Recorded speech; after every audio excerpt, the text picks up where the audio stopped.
My wife is in Hawaii with her lover while I'm at our 5-year-old son's funeral. She texted, "Sorry." The rain poured as I stood by the tiny casket, my fingers clenched so tightly around the funeral program that the paper crumpled. My son Lucas was gone. His laughter, his endless energy, his tiny arms wrapping around me after a long day, all of it gone. And my wife Jessica, she wasn't here. She was in Hawaii with her lover. As the priest spoke, my phone vibrated in my pocket. I pulled it out with shaking hands. "Jessica, sorry for your loss. Sorry for your loss. Not our loss. Your loss." I nearly dropped my phone. Jessica didn't even have the decency to call, to show up, to grieve, because she was too busy on a beach with another man. After the service, I sat in my car, staring at that pathetic text. Then, another one came. "Jessica, I didn't want to ruin my trip. We all grieve in different ways." I felt numb. Jessica had left for her girls' trip 3 weeks ago. She was supposed to be back in time. But when Lucas passed suddenly from a rare illness, she didn't come home. She didn't even try. She just stayed. And now, I knew why. I opened my email, heart pounding.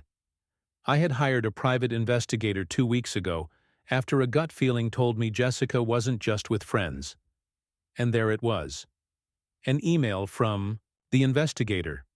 I clicked it. Photos flooded the screen. Jessica wrapped around a man I didn't recognize. Jessica kissing him at a fancy restaurant. Jessica laughing, living her best life.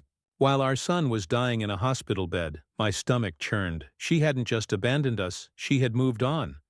I called her. She didn't answer. I called again. Voicemail. Then, finally, a text.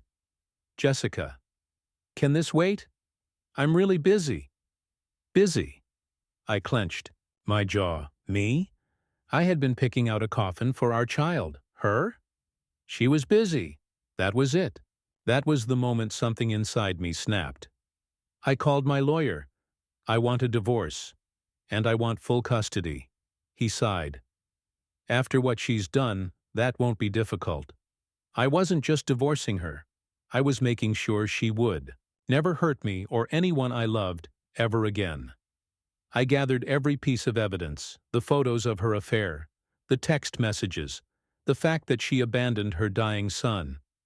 Then I sent them to everyone, her parents, her friends, her employer. And then I posted them publicly.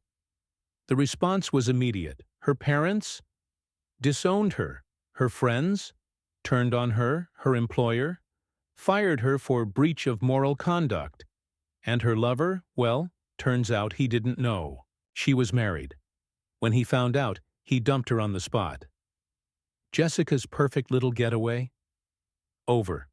A week later, she showed up at my doorstep, looking like a mess, tears in her eyes, begging. "I made a mistake," she sobbed. "I was scared. I didn't know how to handle everything." I stared at her. "You weren't scared, Jessica. You were selfish." She reached for me. "Please, I love you." I stepped back. "No, you love yourself." And then I closed the door in her face. Jessica lost everything. The house, the car, the respect of everyone she knew. Me, I rebuilt my life, piece by piece. I surrounded myself with people who actually cared. And Jessica? She spent the rest of her life paying for the day she chose herself over her own son, because some betrayals can never be forgiven.